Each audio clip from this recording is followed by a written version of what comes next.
So sorry about yesterday, guys. We didn't have a Transformer Slag podcast segment. I was super busy. A friend of mine had to fix his roof, and he needed all hands on deck. So I spent the whole day on the roof of a house in plus 40 centigrade. It was a fun time. Either way, let's jump in some big news that we got today. Who cares about Proto Man on someone's roof? Hopefully not jumping off of it.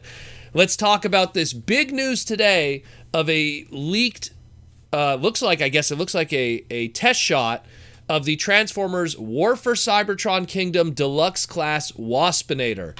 Now, we talked about the listings of this Waspinator back in early January. It was that big listing that had Scorponok on it, and Pipes, and Slammer, and a lot of other ones that we ended up seeing in the end. I think also Shadow Panther was on that listing. But one of those characters on there was, of course, Waspinator.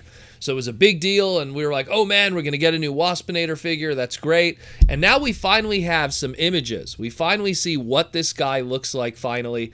And I'll be honest with you, I'm kind of hot and cold on it. I see what they're trying to do here, but I also see some of the limitations of what they're trying to do differently.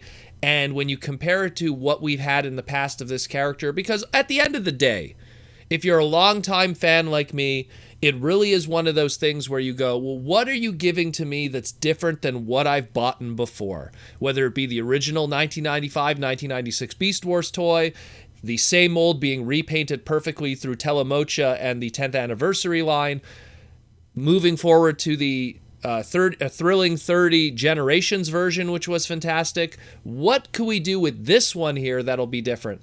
And in my opinion, between this one we're looking at here today and the Thrilling 30 one that we got a couple of years ago, the Generations version of Waspinator, I still feel that Thrilling 31 does a better job in the end. And I'll kind of get into why, because there's a lot of weird things going on with this one.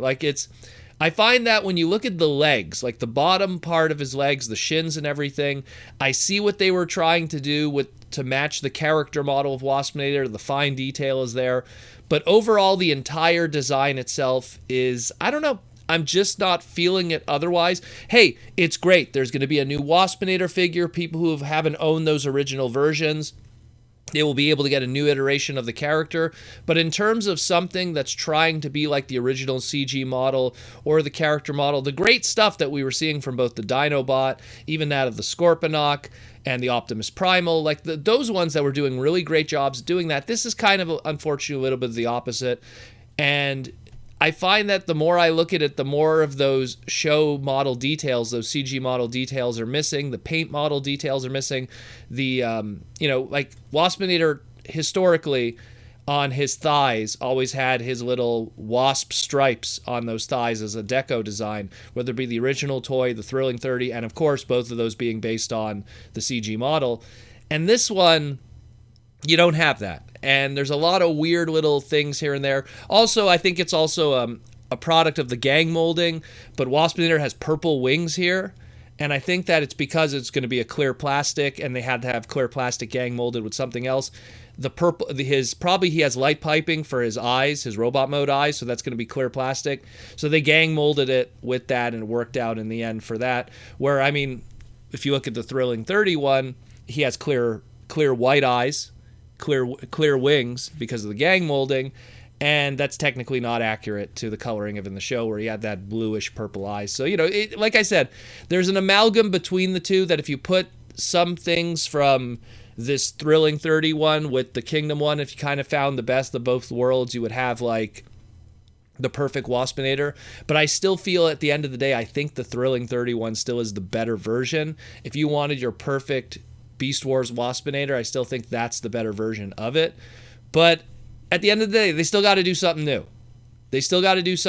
I'm kind of not feeling the kibble of the legs of the robot mode kind of hanging under the Wasp. I mean, obviously the Thrilling 31 did that too. The original Beast Wars one did a really good job of kind of folding it in the back and stuff. But I mean, there's a lot of little things here and there that are kind of weird. According to a source, they said that he also is going to come with his Stinger gun It's just not shown in the image here. And the Stinger gun accessory is actually one giant piece. It isn't a fold-out kind of thing like the original Thrilling 30 Generations one, so that's just a little piece of extra information for people that are wondering. I mean, like I said, there's interesting things going on in some areas, like the little stripes on his antennas on the robot mode head that were, on the original show model, that were absent from paint details on the Thrilling 30, so it has that one up on the Thrilling 31. The legs are slightly more accurate in some areas, like the shins, but the feet have terrible kibble on them. The way that they handled the Wasp legs, they're kind of all over the place. And the more I was looking at it, because we're looking at a Waspinator figure now, and we're going like, okay, when are we going to get our Buzzsaw repaint? When are we going to get all the crazy repaints from it? Like even all those Bakon ones that I worked on, all those little Waspinator repaints that they did for Bakon.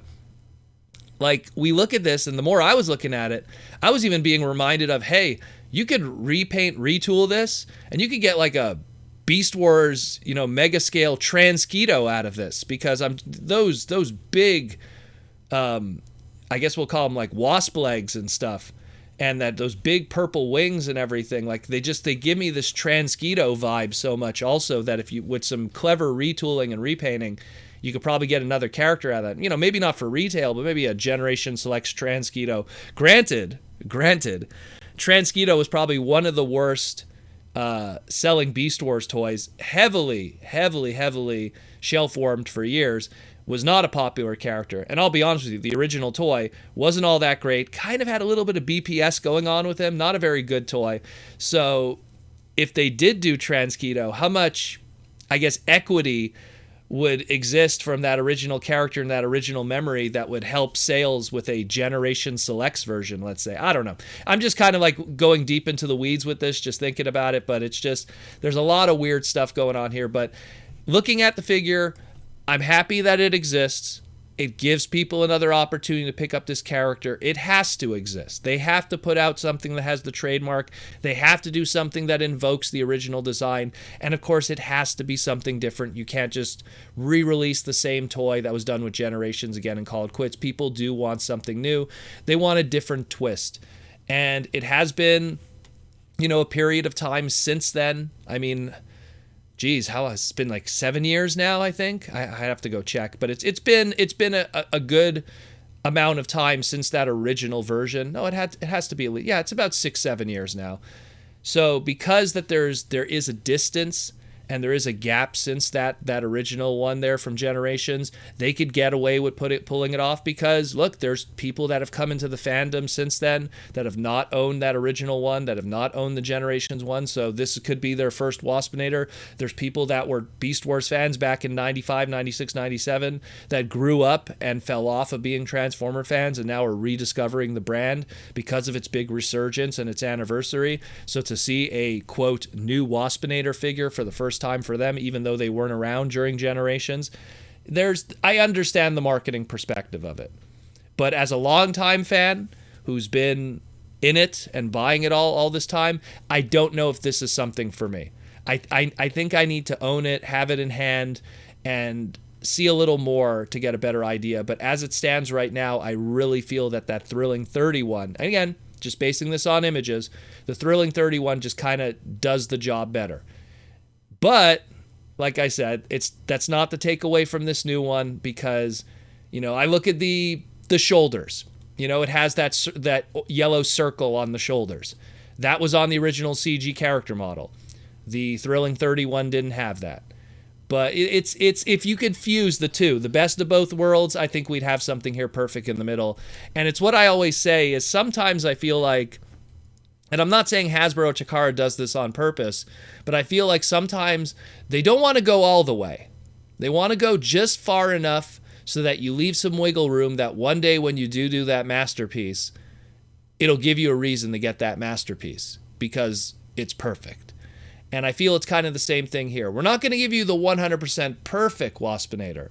We could, but we're not. We're going to give you just close to enough so that it's intriguing to you, you buy the product, and then in 2 to 3 to 4 years to 5 years to maybe even 10 years, we'll give you your MP Beast Wars Waspinator and it'll be perfect. But we're going to make a few sales. We're going to refresh that trademark. And we're going to potentially make some repaint and remolds out of this and make some money along the way.